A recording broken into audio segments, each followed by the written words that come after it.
Well, we outsold Rick Ross and Twister, just to be clear. We outsold those shows and shit on everybody in the city who doubted us after that. It wasn't the same Rick Ross as now. This is Rick Ross like, push it to the limit. Rick Ross like, that's that then. You know what I'm saying? Like but fat Rick Ross before he got cloned. Yeah, before this dude got cloned, bro.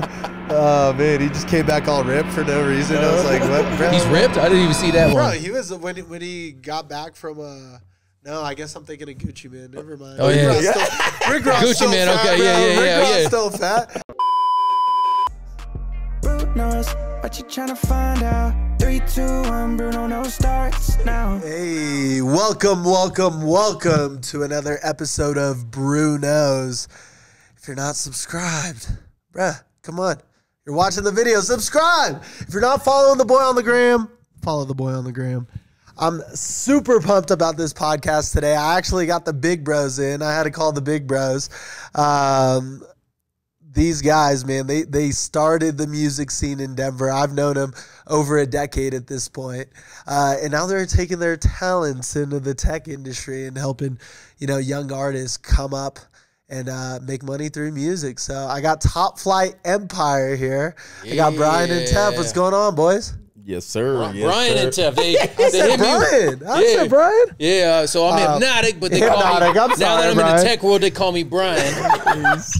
I'm sorry, bro. I heard you saying Brian over there, I don't even know, bro. When I talk to someone that's in the tech world, yeah. Well, your like email is now Brian. You know what I'm saying? So I just went with the email name, bro.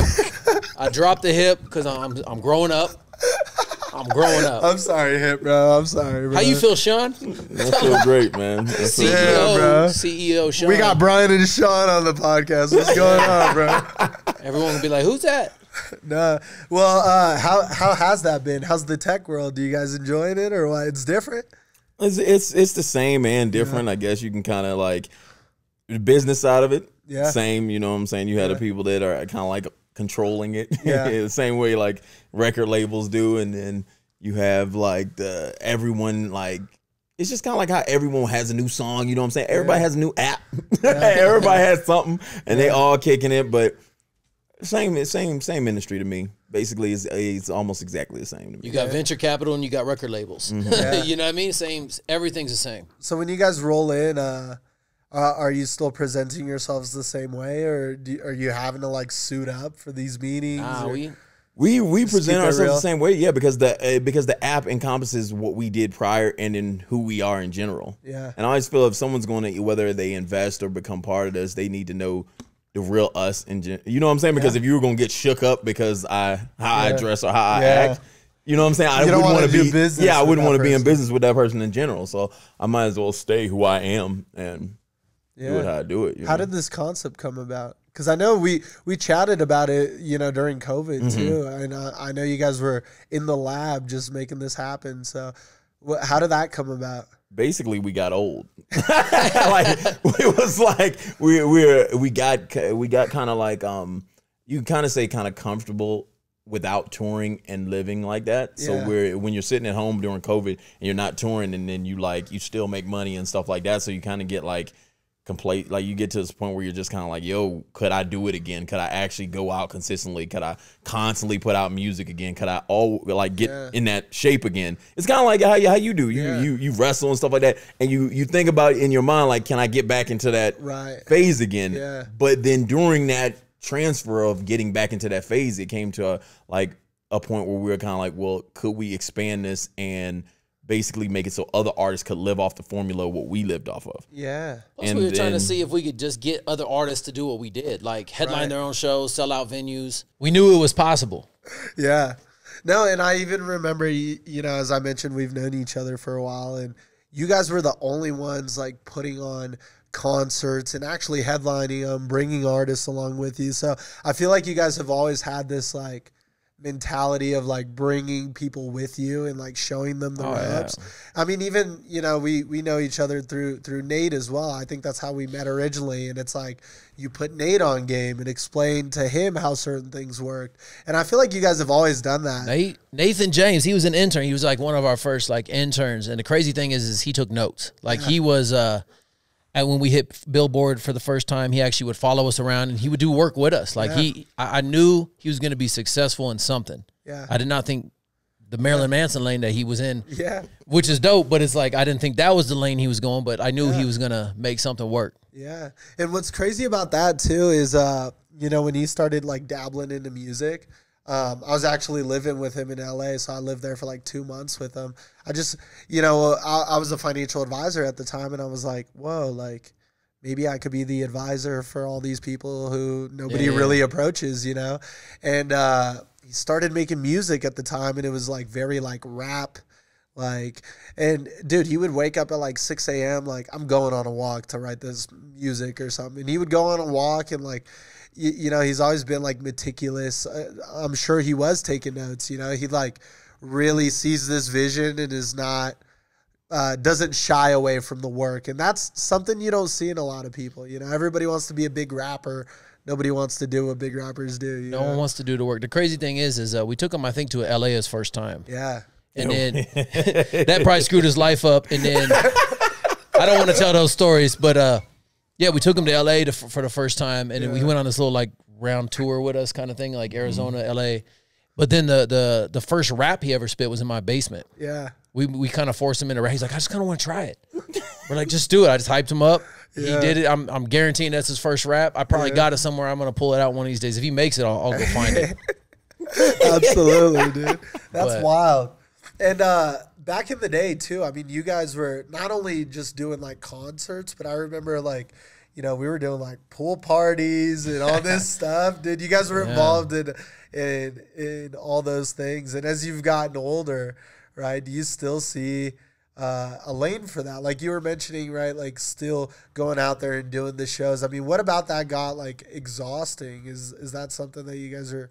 Well, it just becomes a point in your mind where it's like, of course, we all come up with the retirement plan. Yeah. You know what I'm saying? So it's like, do you keep running at the same pace and it's just Topflite, and then you run that over, or do you see, is there any other options to make like money while you sleep? Yeah, you know what I'm saying? Yeah. So then that's where that idea really comes from. It's not really like I can't do it, because of course we're doing Meow Wolf, and it's like it's back again. You know what I'm saying? Right. But then you have to come up with those ideas that you can kind of be like, okay, well this is how I'm gonna retire. This is what I'm gonna use to retire on. Yeah. And then like, however Topflite keeps performing and keeps releasing music and stuff like that, of course I'm gonna keep doing that. You know what I'm saying? Because it kind of fits in my scheme of what I do already. But it's just figuring out that residual income and consistently being able to stay relevant and do things that are like pushing the limits. You know what I'm saying? It's also putting these artists on. Like, I feel like I get a lot of my inspiration and energy from these young artists. Like seeing, like we used to get excited, like, oh,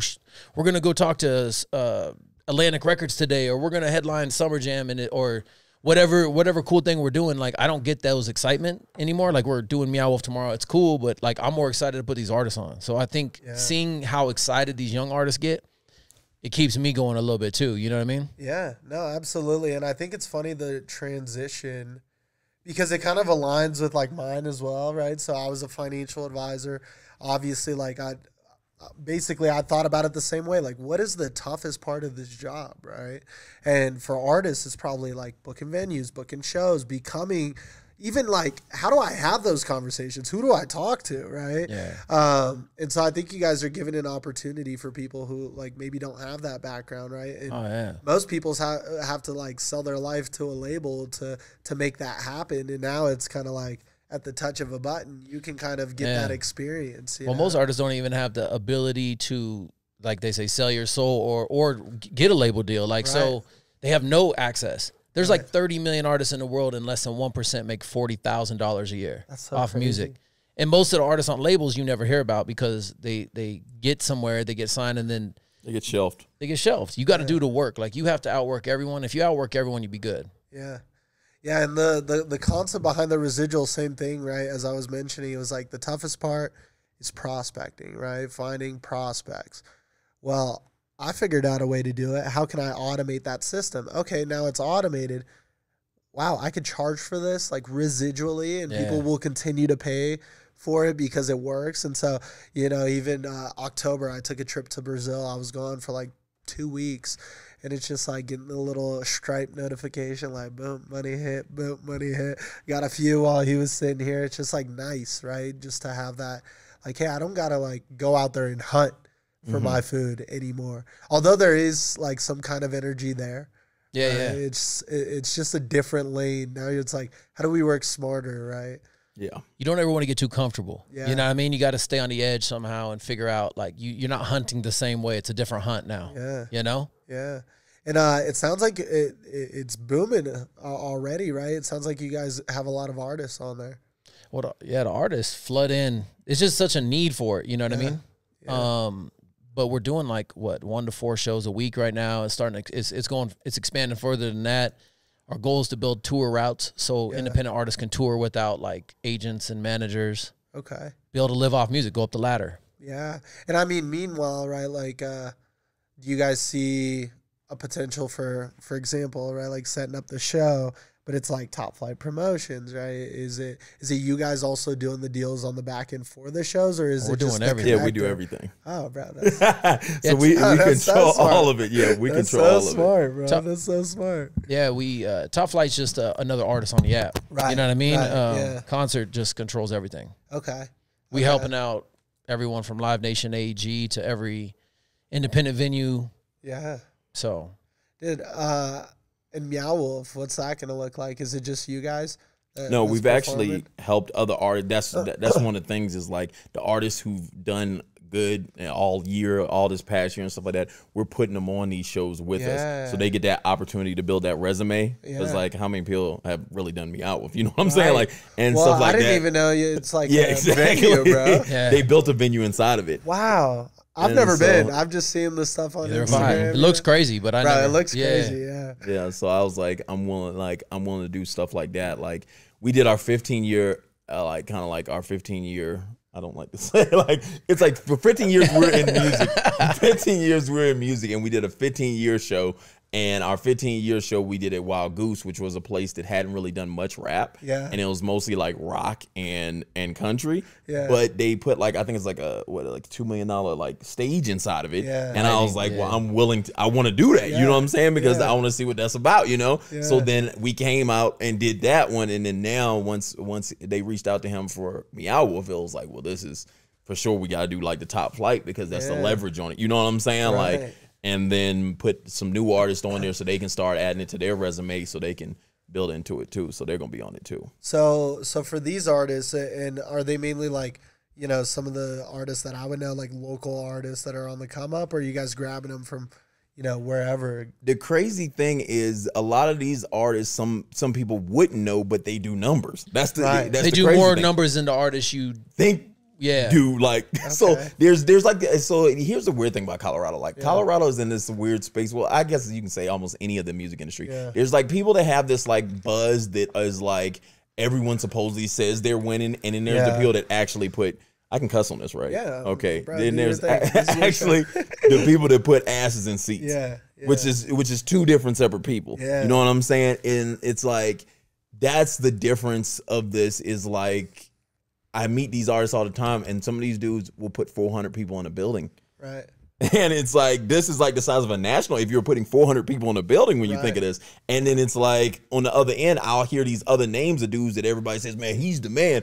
But then I don't know how dope you are if you ain't putting asses in seats, because the only way people can say you're dope is if they spend hard-earned money to come see you. Especially now, like streaming is all free, basically. I mean, Yeah, because the idea of numbers doesn't really make sense to me, because like if you think about this, like we always break down is there's a difference between a follower and a fan. right, A follower just wants to see you. So then people can have millions of followers but can't ever tour. right. And so I see people with like these crazy Spotify numbers and they be like, man, he just did a billion on Spotify. Well, first off, I'd know how much you made if you really did a billion on Spotify. So then I know, because you know every million is $3,000. So then I know how much people make. You know what I'm saying? right. But then on the other end of this is, how can you have this many people really listening to you and then no one will come see you? Yeah. Like that's the craziest logic here. You know what I'm saying? But then I can get a cat like off the like a artist like one of my artists that I mess with can have like 1,000 followers on Instagram, only 1,000 followers, and then when he goes to do a show, he'll put 500 people in a venue, sell merch, make more money, and then he's sitting there putting 500 people consistently in a venue and all the time, and then it's like, who's really the dopest? Right. And the dopest has to be the person that people spend money to see. Right. Because if this was anything else, if this was drugs, if this was anything else, when it's good, people spend money on it. Right. Point blank, period. So people can tell me how good they rap or whatever they do. Yeah. But or even like merch sales. I feel like that would be important too. People buy.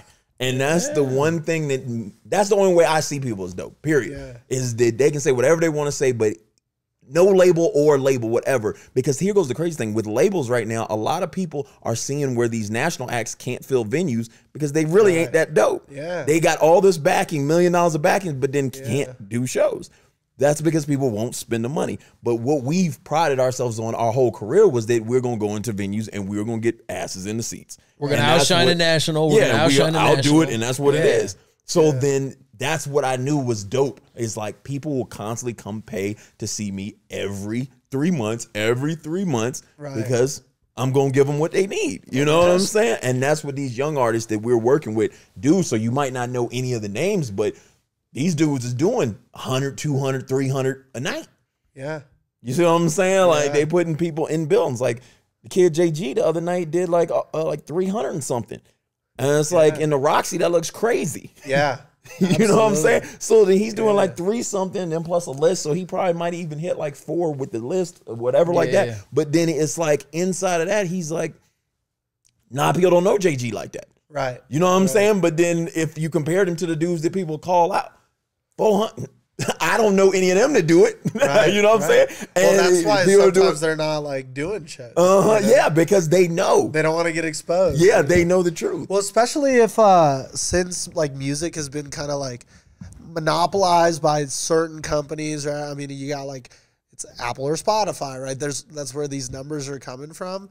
A lot of that shit, and now that you guys are in tech, right? I mean, a lot of that shit could be like just a code that was written. Exactly. Yeah. The algorithm. 1 million views, you know? Yeah, the algorithm does it for people. Yeah. And see, we did some things where we did numbers because me and him were on Billboard Heat Seekers. And that's numbers, you know what I'm saying? We got to number 7 on iTunes in the nation at one point. Beat Drake for a day. That's cool. We're ahead of Drake for a day. Beat Drake for a day. I'm gonna hold that. Flex, man. We're up there. It was the older album, but we still got over. Yeah, man. That's such a flex, though. You know what I'm saying? But then to people, they'll just be like, man, those numbers is crazy. But hey, at the end of the day, the only thing that's ever made money for me that was crazy is like these shows. Yeah. So then I can show you numbers. It's cool, and it is what it is. But then at the end of the day, the shows do it for me. Like the shows is what made me live off this shit. People be on the vanity metrics. You know what I mean? And the vanity don't do nothing to me. Like for the likes type shit. Just for the likes. And even like I met so many broke stars too. When we be touring, artists be like, "Hey man, can I borrow some money?"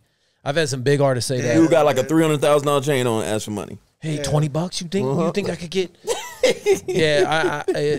That's so wild. But he feels like he needs the chain as the validation. Well, yeah, a lot of it's just a loan. Vanity. It's a loan. Like. Yeah, and that's what I've always appreciated. Like I think, ever since I've met you guys have always looked at it as a business. You know, I think you guys were businessmen to begin with when you got in the rap game. It wasn't just like. Yes, like art, all this stuff, right? Yes, but it's also like, oh no, we're building a system here, you know? Yeah, I was in the supply and demand business. You know what I mean? You learn a lot just from supply and demand. Yeah, it's because the thing is that we put in our minds, which is crazy, is like the music business likes to make you think that the people that they sign are the best in the world. Right. But this isn't football. This isn't wrestling. This isn't basketball. Yeah. When you get to the top in those leagues, you've beat everybody. Right. Like for instance, you had a championship. I seen you won like a championship the other day. Yeah. You really had to beat everybody's ass. Exactly. Right. You know what I'm saying? Exactly. And one-on-one, you it's had like to beat bracket. Yes, you really had to beat everybody. Right. In music business, you could have like prior somebody could have done something illegal, got some money, or anything they did to get some money, and then now he got $500,000 and he didn't paid his way onto the radio, or he didn't paid his way onto a label, or anything like that. Or it can be in this situation where somebody just knows somebody that knows somebody and they put them on. So it's not a reality thing. It's not reality that these dudes like are actually. It's no actually just of saying his talent is actually better than anybody else's. It's just saying that he had the connects and he had the situation. Maybe he comes from a place where it's popping like that. Any of that. So then I have to find some form of statistics that make sense. And that's what also led to the app it was like, who's putting asses in seats? Like, that's the only way I can see this working. You know what I'm saying? So then the only way I can say competitively who is the best is because everybody will pay to see this person. You dig what I'm saying? So then that's what makes it the best to me, is because then I actually have a metric and a system that says, hey, this person is going to come out and they're going to do these numbers. Right. It's not attached to necessarily like circumstance or and they can't lie. Like people coming in the door, a person has to get off their ass and go in the door. A real person has to come in for me to calculate. So it isn't like a view. Like you can have like people have like 80,000 views from Afghanistan. Like if those are your fans, you know what I'm saying? Like go to Afghanistan. you know what I'm saying? But then you have to get 1,000 people to come from down the street. And say, hey, I'm going to pay to come see him. And that's how I make the understanding of like, this actually works, or this person is dope, or this person is this. You know it's what I'm database, not emotional based. Because like, you can't lie. Like people can say, oh, well, this person's popular and he has friends. Friends ain't gonna constantly pay to see you every quarter. They're gonna call. You got like one or two friends. Like my friends left after the first show. By the time I met you, I didn't even have no more friends. By the time we met, we didn't have no more friends. Like our friends had already done a couple of shows, came out, and they won't come into no more. They'll do the like couple of like Pitty shows. I'll roll through the Pitty shows. They don't. My parents went to one Pitty show. Your parents actually went to Summer Jam when we did Summer Jam. My parents actually came to, like, I didn't even want my parents to come. And like some of my friends, I would never even invite them.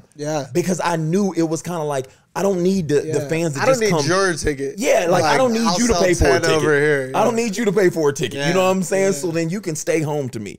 I need fans that's gonna come in and they like, hey, I like King Tef. You know what I'm saying? And so when I finally got popping and I do Summer Jam, I told my parents, I was like, now this is the time where you guys come. Because they can stand on stage. There's already 15,000 people out here. You come stand on stage with me and then you get to see what this is. You see what I'm saying? Was that the first time you brought them out? Actually, I brought him out one other time prior to us getting getting the Summer Jam. Me and him had when our group split and it was just me and him, we came back to do the Gothic Theater after our album had dropped. And I was like, it was kind of like coming like full circle, is from because we started and our first big show was the Gothic, and then after our album had done the billboards, we was like, okay, we're gonna go into the Gothic. And this is gonna be our, you know what I'm saying, like full circle coming back around.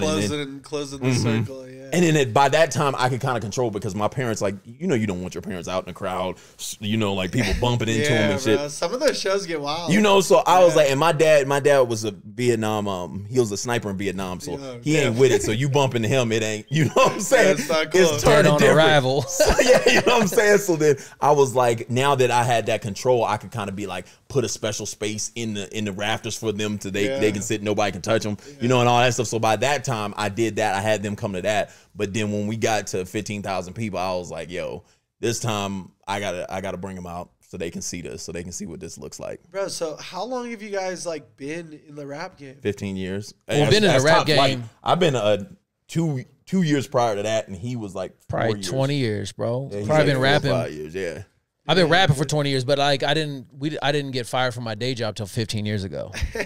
And I never went back to a day job after that. I got just fired. Not showing up, or you just rapping? I left my job the 2 years prior, so 15, 16, 17. So 17 years ago, I left my job. And then when I met him, I didn't have a job, but I was living off the money from my job. And then my mom had got sick, so I left. I spent all my money going through all that situation and stuff like that. And then I called him, and I was just kind of like, either we got to figure out how to rap, or I got to go get a job. And he was like, well, looks like we got to figure out how to rap, because I just got fired today.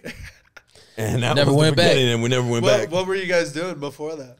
Well, I had a lot of different little jobs. Like At that one moment in time, so I just had a baby. I was in a really crazy situation, and my pops worked at some engineering firm, and he let me work there for like a year. Yeah. And so that was like, he was designing power plants, and I just really was writing music.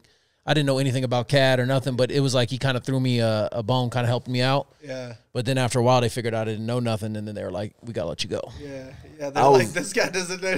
He's just writing." At the time, I was getting paid a lot too, and it was like $25 an hour, and at that time, $25 an hour. Now, $25 an hour is like minimum wage, but like back then, it was like that was a lot of money. Bro. Yeah. I was working at Wells Fargo Financial on the side of where they changed the like people's like mortgages and stuff like that. Yeah. Refinance or something? Refinancing and everything like that. Yeah, and like doing, you're a banker over there? Well, no, I was doing the mortgages. Oh, so okay. I was just totally into mortgages and everything like that. So I was in that crazy. sector.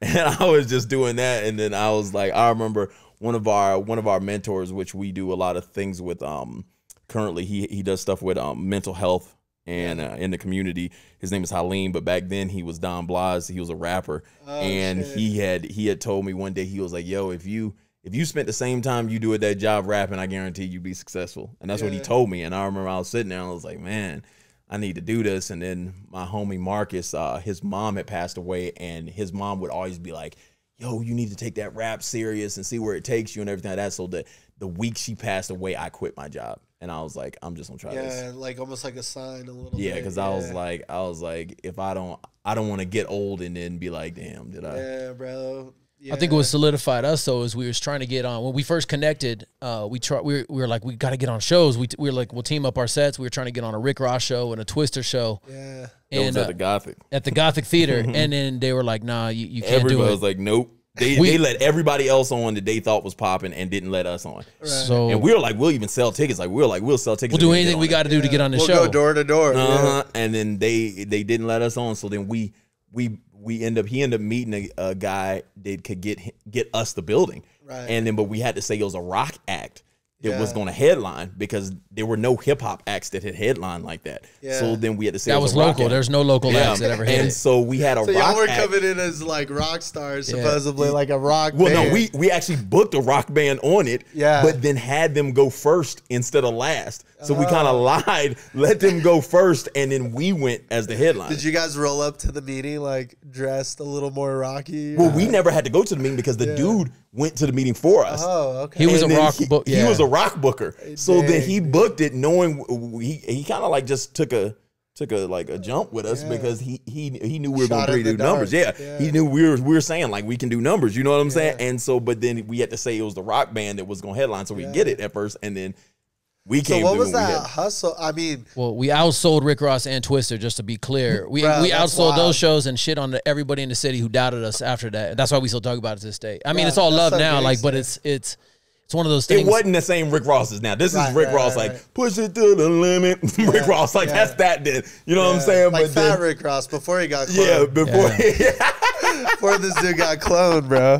Oh, man, he just came back all ripped for no reason. I was like, what, bro? He's ripped? I didn't even see that one. Bro, he was, when he got back from, no, I guess I'm thinking of Gucci Man. Never mind. Oh, yeah. Rick Ross Gucci still Man, fat, okay, bro. yeah. Rick Ross still fat. I was like, I just thought of it. Yeah, Rick Ross still fat, bro. He's still Rick fat. Ross kill it, bro. He do his thing. Yeah. He's the man, bro. He's the man. But that's so crazy. So, you know, I think a lot of big moments in my life have been like a similar way where it's like, you know, I'm kind of like in this gray area, like shot in the dark, like, well, fuck it, we'll see what happens. And then I think when people do take that like step, like, fuck it, like, let's just do the rock band shit and see what fucking happens. That's like when you kind of evolve is like what is possible, right? So tell me, after you got that show, how many tickets did you have to push at that point? Because you guys had just gotten together, right? Well, there's a couple things. So going into that show, Topflite, because when we met, like at the time his manager reached out to me. We met. He had a big crew and I had a big crew. So there was probably like 20 of us in Topflite at that moment. Okay. None of them did work.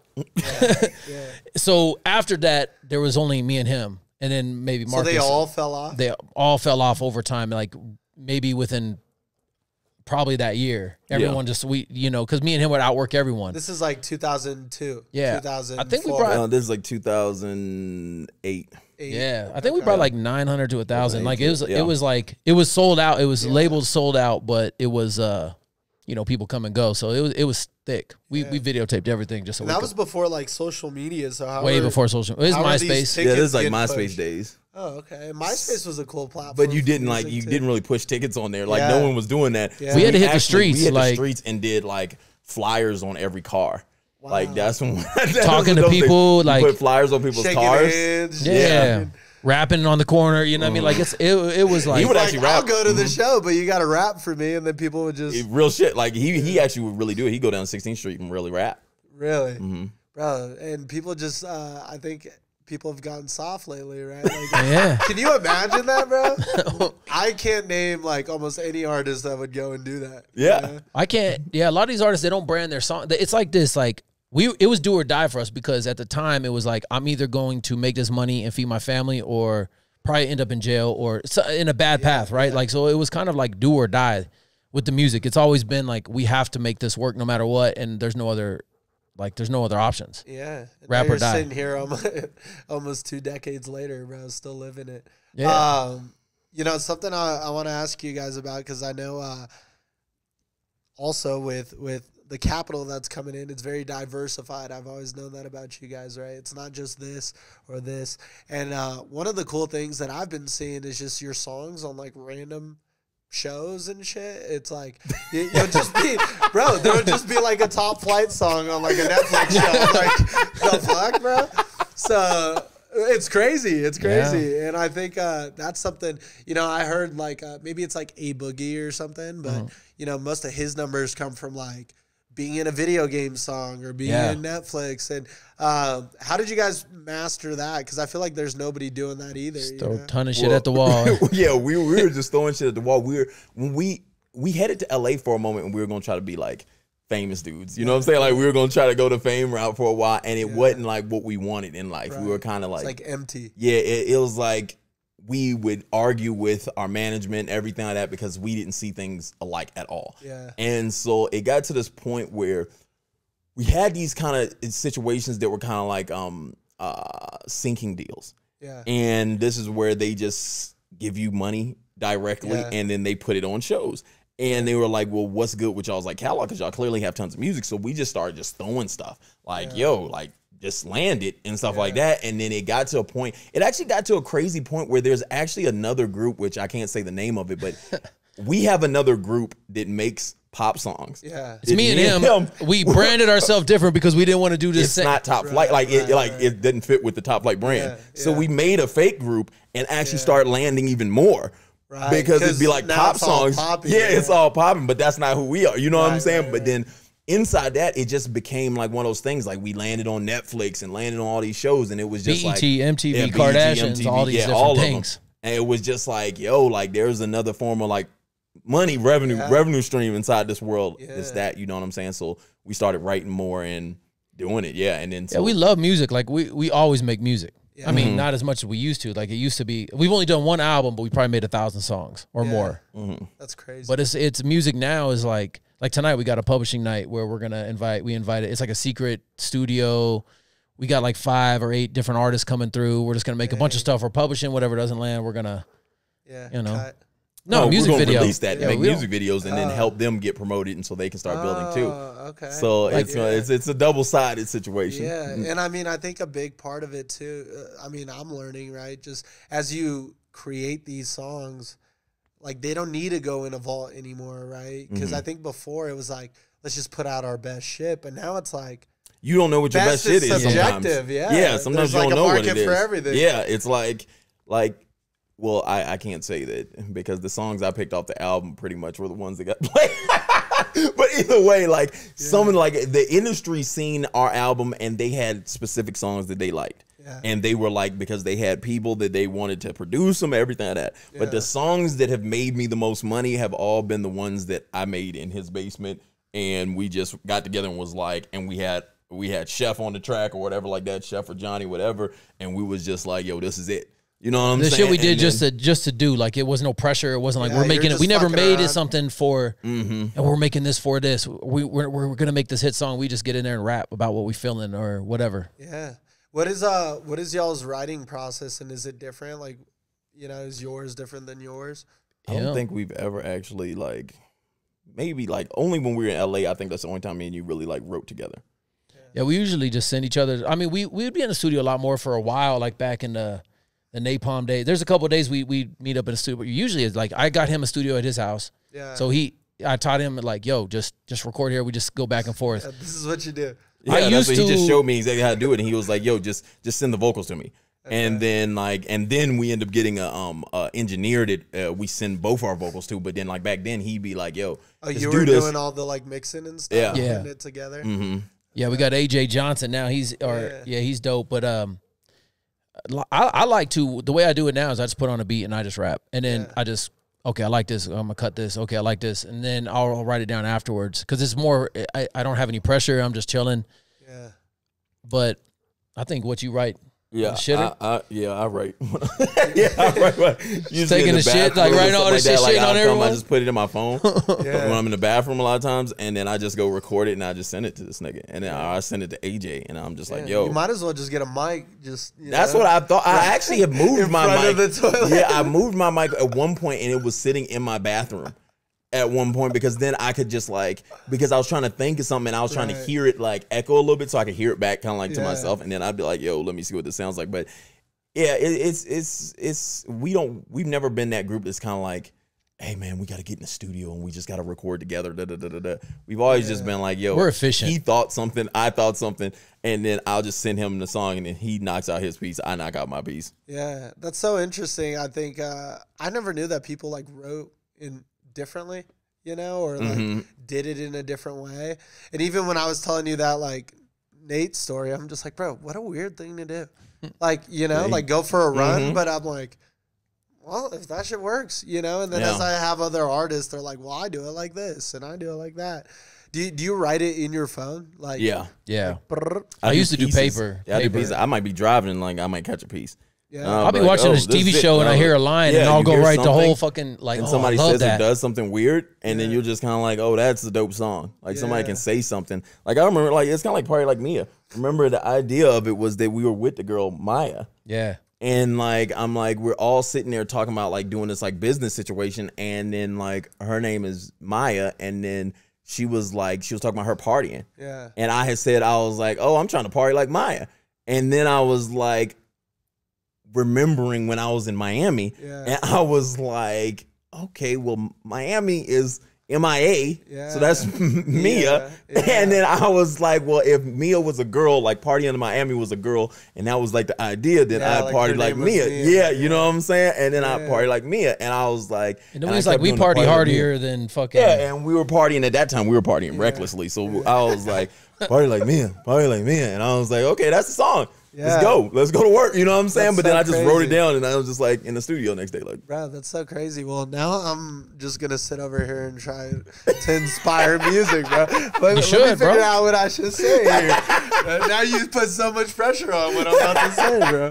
I'm trying to be a little, I'm actually impressed. I'm actually impressed with Nathan James' songs, though. I gotta say, like the way he puts out music right now. Yeah.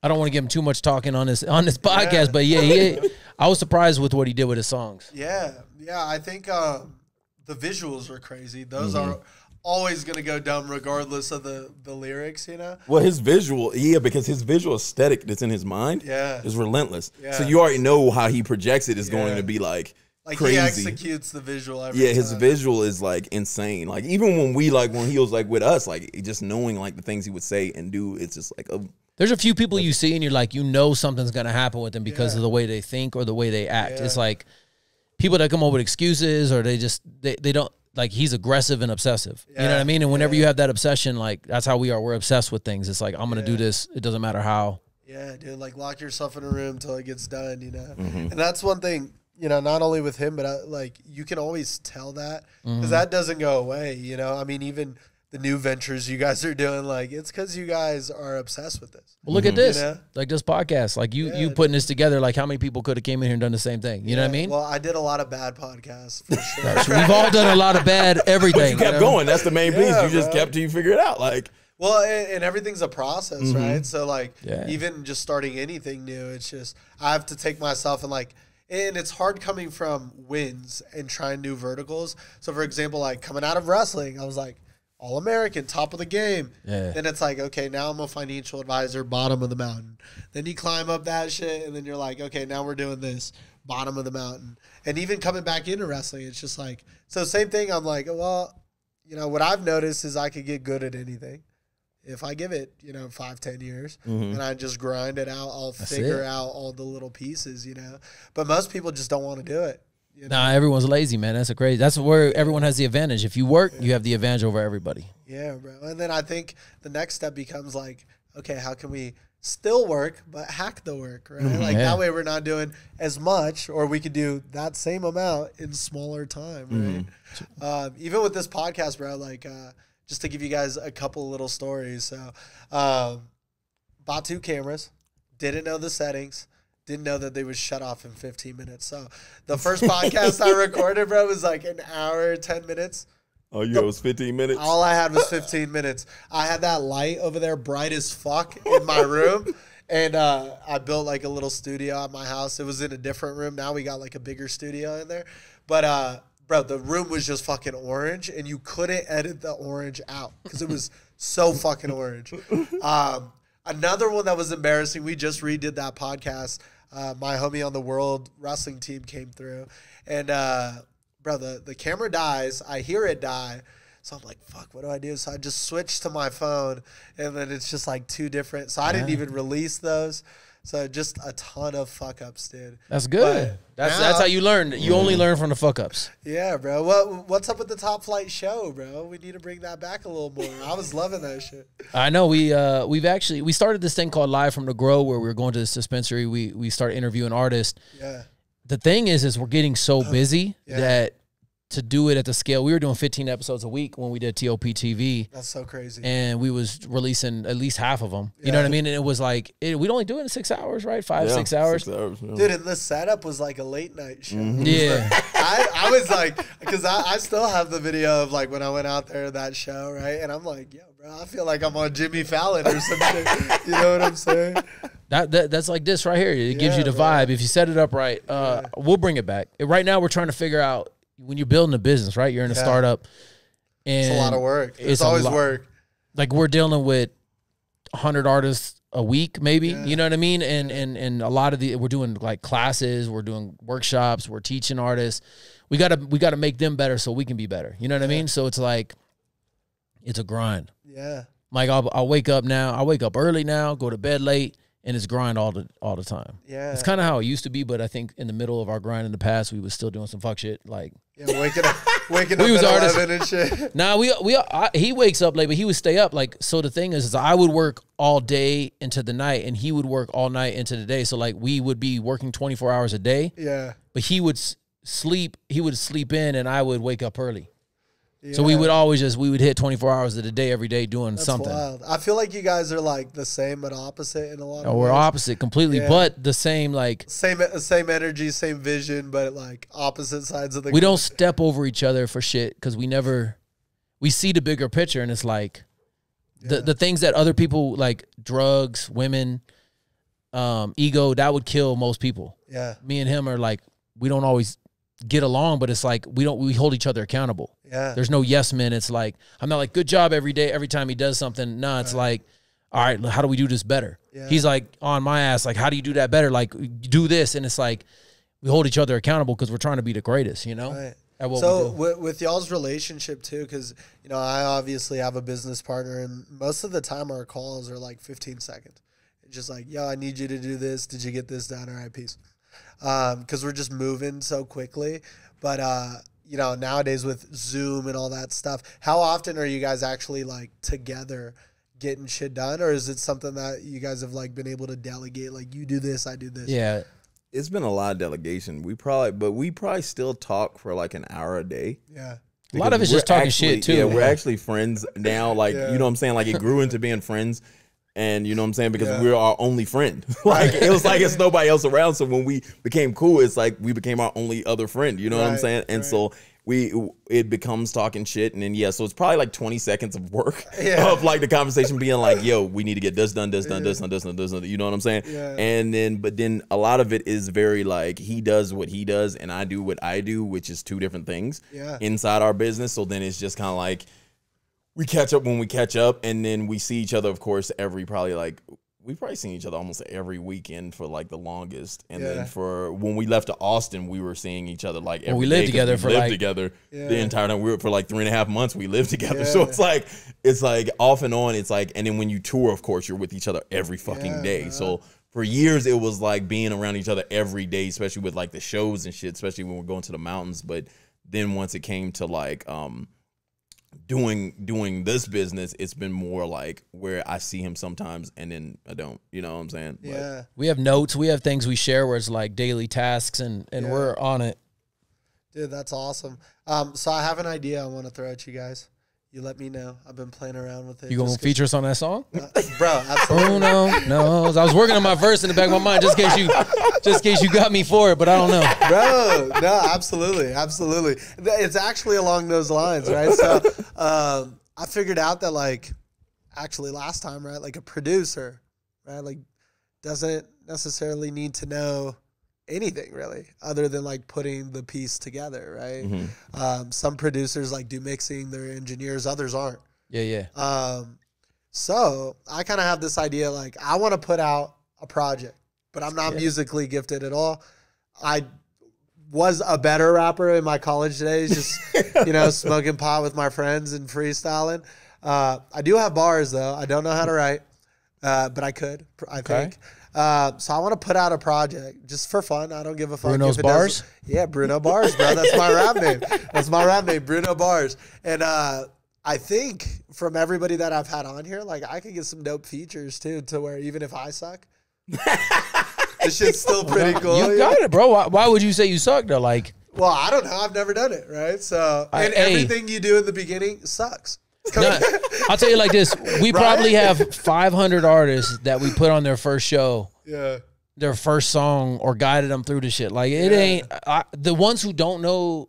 It's the ones who think that the ones with the biggest egos aren't as good. Yeah. It's if you're coachable, it's easy to get good. Yeah, dude. Because I want to drop like a little EP, you know? You should. Just mix in some artists, maybe a little like cypher or something. You know? You should. You guys think that'd be cool? Yeah. Yeah, bro. Now we're doing it. Okay. That's it. That's why y'all are here. I just need a validation, bro. Bruno's Bars. Bruno Bars. It's like Bruno Mars playoff. Exactly. Yeah, Bruno Bars. With 3 Z's though, you know what I'm saying? So they don't sleep.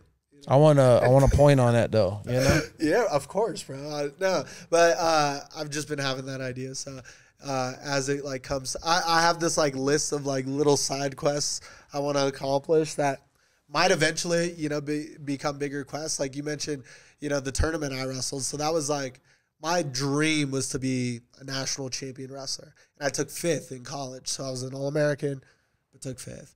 And it's crazy how the world works. I've like thought I had retired, was done wrestling, and then this opportunity came to go wrestle for Brazil and win their national tournament because I'm Brazilian, obviously. So I went down there, won it, and now I'm like on this like Olympic journey.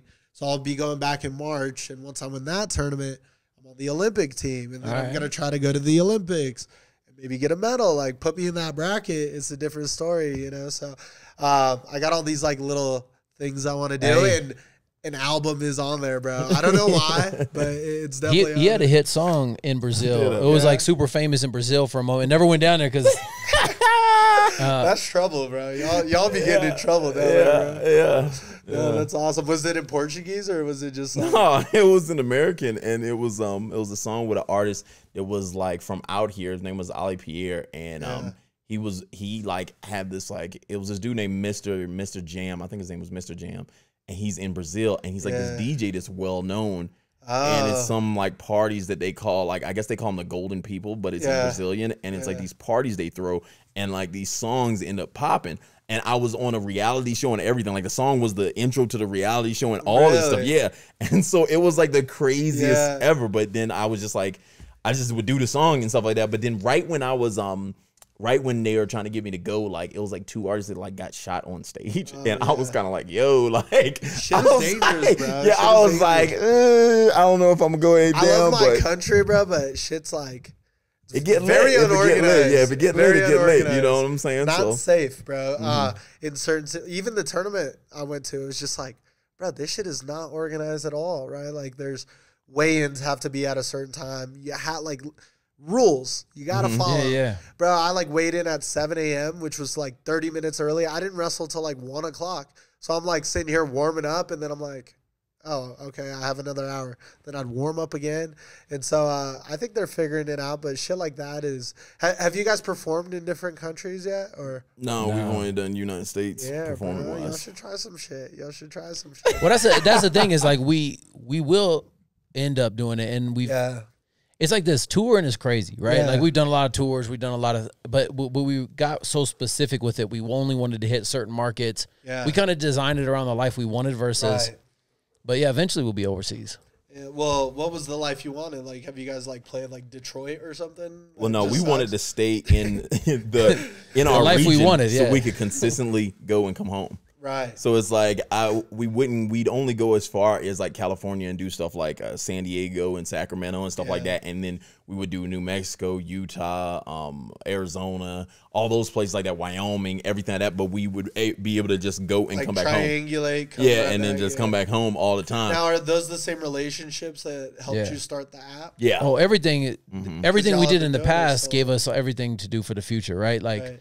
all the relationships, all the artists. We used us to break into all these markets. We use us to like get all these artists excited, but then really it's about them. Well, dude, that's one thing that I try to tell people because, you know, randomly people will ask me for like business advice or whatever, and they'll give me like an idea or something.